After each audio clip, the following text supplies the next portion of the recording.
নবী গো জীবনে আপনাকে দেখি না, আপনার আমার মাওলারে আমি দেখি নাই, না দেখে আমি আশিক পাগল হয়ে গেছি।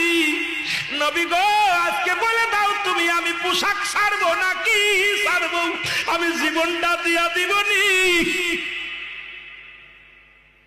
ইলহামের মাধ্যমে শুনতে পাই, এ বাবা পোশাক ছেড়ে দে, পোশাক লাগবে না,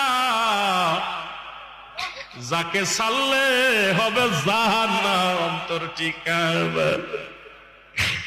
এই দুনিয়ার সব ছেড়ে দে রে হুজ্জাব, তবু কালেমা ছাড়িস না, নবীর তরিকা ছাড়িস না। হুজ্জাব এই আওয়াজটা কানে কে যেন বলছে, সঙ্গে সঙ্গে পণ্যের কাপড়টা ছেড়ে দিয়া পাগলের মতো কাঁদতে কাঁদতে